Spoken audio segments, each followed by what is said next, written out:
Sana all.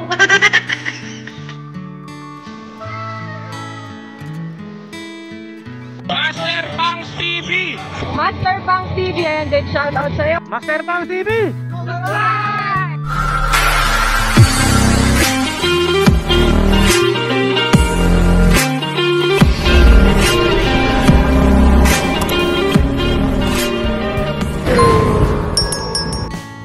Hello, what's up? Good morning, good day sa inyong lahat mga master. Sana ay nasa mabuti ka pong kalagayan. So yun na nga, mayroon po tayong tatalakayin mga master. Pero bago ang lahat, sana naman nakasubscribe ka or nakapalo ka rin sa aking Facebook page. So yun na nga, saan nga ba tayo pupunta? So ayan, meron po kaming tuklasan na isang magandang paliguan. Dito lang po ito banda sa Ternate, Cavite, na tinatawag na Boracay di Cavite. So yun na nga mga master, magkano ba ang entrance dito?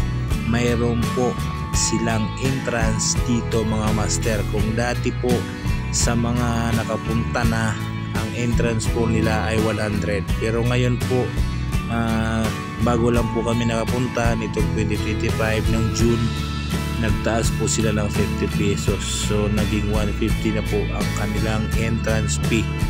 Ayan, kung ikaw ay mahilig sa mga ganitong adventure na lugar, maganda dito. Papunta ka pa lang sa beach, talagang maaaliwala, ma-amaze ka na sa mga matatanaw mo. Sa paalala lang po sa mga pupunta, kung ikaw ay commuters, wala ka pong service, ay wag ka na pong tumuloy dahil napakahirap pong pumasok, kasi mula sa gate hanggang doon po sa may dagat ay medyo napakalayo pa po. Yung mga nakabike naman ay bawal po papasukin ang mga nakabike doon sa loob po ng resort. So ayan ang po ang aking masasabi. Gago! So yan, paalala ko lang talaga sa mga pupunta po rito sa aming pupuntahan ngayon na dagat, ay check po na meron po kayong dalang sasakyan.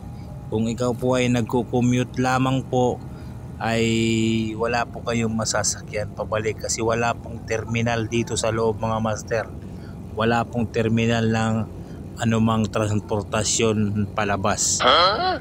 Kailangan po meron po kayong sariling sasakyan, or else nagbayad kayo ng masasakyan ninyo para po makalabas po kayo pagkatapos ninyong mag-swimming. Kasi po, kung wala po kayong dalang sasakyan, hindi po kayo nakapag-arkil ng sasakyan, wala kayong sariling sasakyan, wala pong terminal palabas dito sa loob ng resort po na ito. So ayan, kung pupunta po kayo, dapat po mayroon po kayong service dito papunta doon sa loob, kasi napakalayo po mula pa lang doon sa may gate hanggang doon sa may dagat. Talagang ang layo.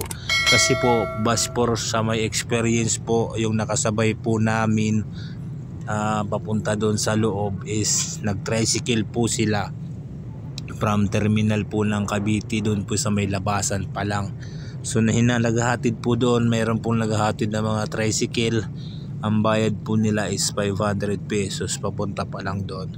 So kinausap daw nila pabalik na balikan sila. Hindi ko alam kung binilikan sila, pero sana binalikan. Pero mas mainam po talaga, kasi kung magkaroon man ng anumang emergency, di ba, tinawagan kayo, pinauwi kayo, or what else, meron po kayong sasakyan na palabas. Kasi po ang layo po mga master, promise malayo po siya.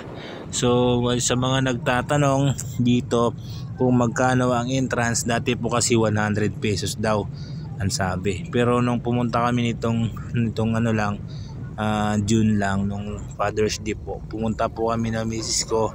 So ang bayad po sa entrance is 150. Pagkatapos yung cottage po nila doon sa loob is 500 pesos po. So kailangan po meron po kayong daladalang ID, kasi po dito pa lang sa may gate na to ay hihingian po kayo ng ID, tapos mayroon kayong pipirmahan na waiver.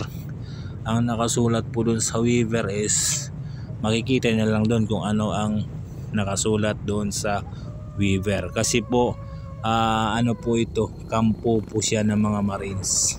Kaya po marami silang bawal, marami silang mahigpit sila doon sa mga bisita nila, lalo na sa mga papunta sa mga resort na maliligo. So masasabi kong secured ka rito kasi nga napapalibutan kayo ng mga Marines dito sa loob, mga master. So yan, kailangan po meron po kayong dalang ID, meron po kayong dalang service sa loob. Pag wala po kayong dalang service, hindi ko matitiyak kung okay lang kasi ang layo talaga, mga master, mula pa lang doon sa may gate hanggang doon sa may dagat, napakalayo. So kung maglalakad kayo, talagang ang hirap kasi may mga paakyat siya po, mga master. Goods naman doon yung parking area, siyempre mayroon silang parking area doon sa loob at nakakatiyak po na ligtas po ang kanilang parking area, mga master. Meron kasing bubong yung kanilang parking area para sa mga motorcycle at sa mga 4 wheels po, napakalawak po ng kanilang parking space sa loob. So pag nandoon kayo sa loob, kung mga nagtatanong kung pwede ba magtayo ng tent, may bayad ba yung pagtayo ng tent, pwede po magtayo ng tent at siyempre 150 lang po ang entrance fee. Pag nakapagbayad na po kayo ng entrance fee, wala na po kayong babayaran. Anything else sa loob, wala na po. Kung ano po ang binayaran nyo dun sa may entrance, yun na po hanggang sa pagloob, hanggang sa paglabas. Wala na po kayong babayaran. Pwera lang po kung mayroon kayong bibilhin doon po sa kanilang canteen area, diba? Yun, may nagtatanong din, master, mayroon bang tubig doon? Siyempre tubig ang pupuntahan ninyo Gago! Yung siyempre sa mga inumin, mayroon po silang inumin doon na nabibili, galon-galon yung mga tubig doon. Marami pong tubig doon na nabibilhan. Pwede rin kayo magdala, wala pong ipinagbabawal sa mga pagkain. Pasok po kayong lahat. Siyempre doon sa loob mayroon din kayong mabibili ng mga luto, pero hindi ko tiyak kung magkano or mura lang sila kasi kami sa labas kami bumili ng pagkain namin. So may nagtatanong din kung pwede ba doon ang alak. So sa mga nakita ko doon, mga master, mayroon din naman doon nagiinom. So pwede siguro, pwede magdala doon. Pero hindi ko lang tiyak kung papayagan dyan sa gate kasi nag-check po sila. So baka may tinda din sila doon sa loob or pwede kayo makabili doon. Kaya pwede doon ang alak, mga master. Ayan, sa mga nagtatanong kung saan talaga yung exact location nito, mga master, ayan, sasabihin po natin. Pag galing ka po ng Maynila, siyempre tatakbo ka po papuntang Bacoor. Dito na po tayo agad sa Bacoor, Las Piñas, Bacoor, diba? Tapos tatagos po kayo ng Tansa Cavite, papunta po ng Naik, doon sa may Kalabaw. May makikita po kayo doon na Kalabaw. Kayo doon, kakaliwa kayo doon, tapos dire-diretso lang po papunta po ng Kaibiyang Tunnel ang inyong way. Papunta po Kaibiyang Tunnel. Tapos papasukin nyo na, diba, yung Maragondon. Tapos punta na kayo ng, hindi po kayo makakatuloy ng Kaibiyang Tunnel. Yung way na papuntang Kaibiyang Tunnel, meron kasi doon, mga master, nagsasanga papuntang Kaibiyang Tunnel yung kaliwa nun diretso lang po kayo yung way na pupuntahan po natin. Pag yung papuntang Kaibiyang Tunnel, kakaliwa po kayo, huwag po kayong kumaliwa doon. Yung kalsada na dinadala natin, tuloy-tuloy lang po yan, dire-diretso lang po. Kasi pag kumaliwa po kayo diyan sa area na to, ayan yung area na yan, pag kumaliwa po, mayroon diyang kaliwaan may makikita kayo dyan na may kaliwaan. Pag kumaliwa kayo dyan, papuntang Kaibiyang na yun, diba? Nandito tayo sa kahabaan ng Maragondon, diba? Tapos meron kasi dyan kakaliwa. Pag kumaliwa ka dyan, yung way mo papuntang Kaibiyang na. Hindi ka po kakaliwa, tuloy-tuloy ka lang po, papunta po diretso hanggang doon may makikita po kayo doon na headquarters ng Marine Base. Pag nandun, yan. Makikita niyo yan. Marine Base na po yan.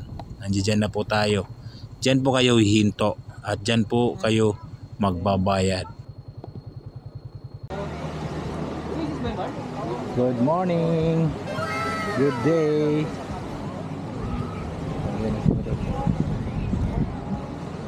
Dito tayo ngayon sa Dagit. Yan. For today's video mga master, nagpadagat si Madam. Sana all.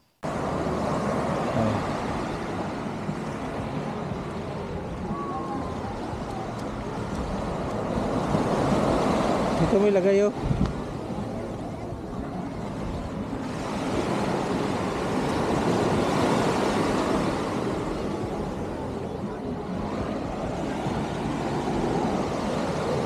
Dito kami ngayon sa karagatan at nagpapalamig. Bakit ito tinanggal? Mamutla.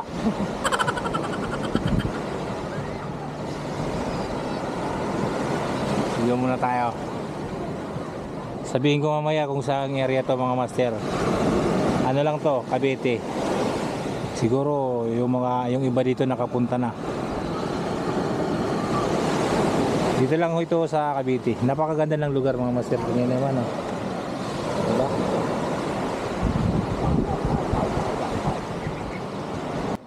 So yan na nga mga master. Nandito na nga kami sa loob. Makikita nyo naman talaga.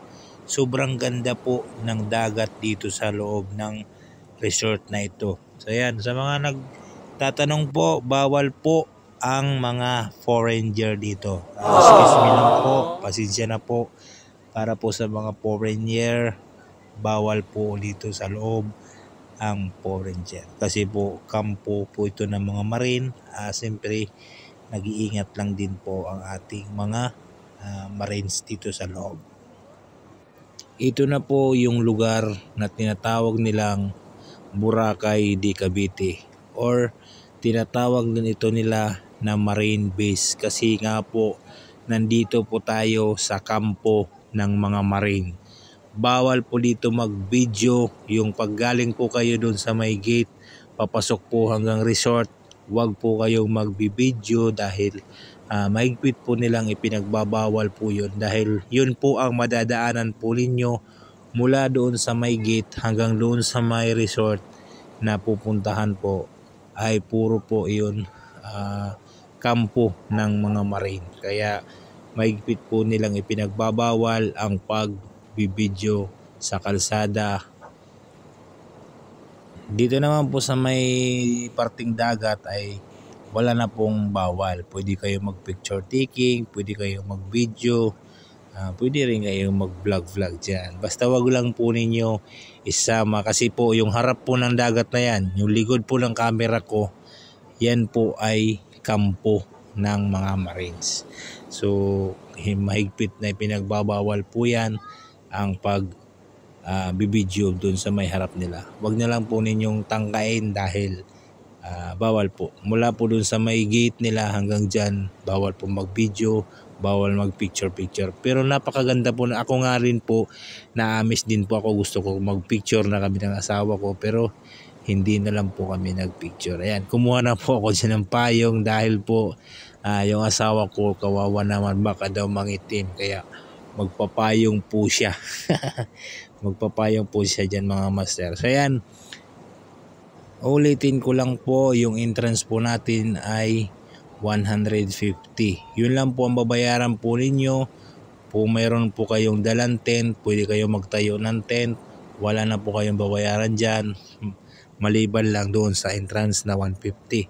Sa mga gusto naman, sa mga pamilya na pupunta na gustong arkila ng cottage, meron po silang kubo na na cottage. Nagkakahalaga po siya ng 500 pesos. Yun po. Day tour lang po ito at hindi ko alam kung mayroon po silang overnight, pero sa tingin ko wala po silang overnight siguro doon. kasi wala naman nag-overnight nung pumunta kami dyan. So hindi ko po masasabi kung pwede dyan mag-overnight. Sa mga magmamapa na pupunta po dito, ang i-research nyo lang po sa mapa is Katungkulan Beach Resort.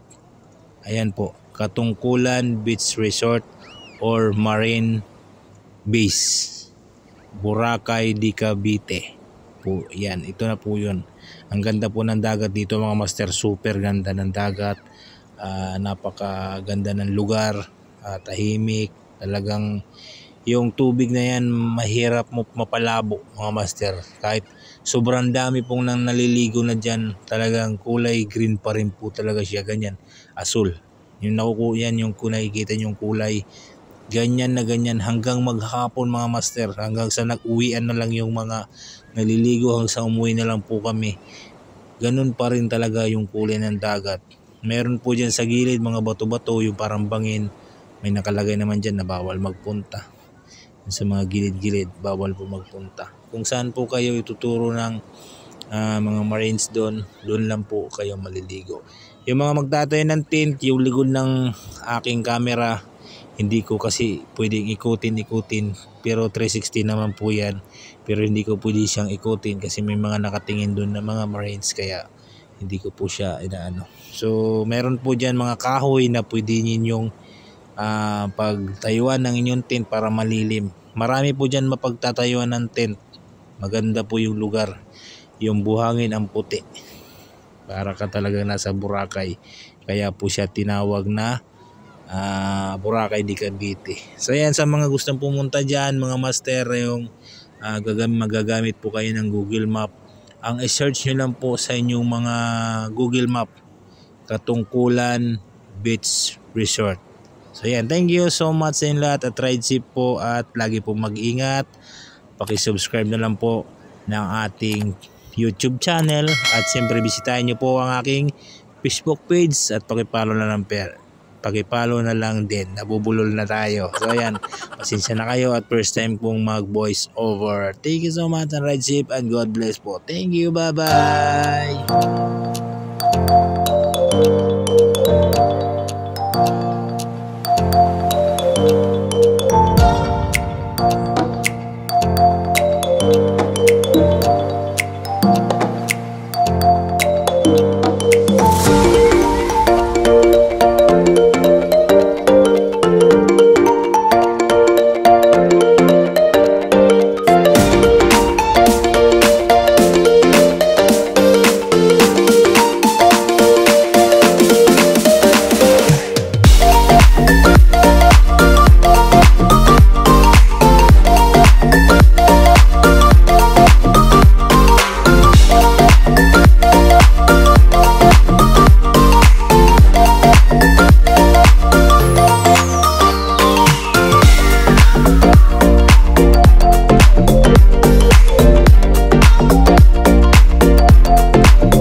Sana all.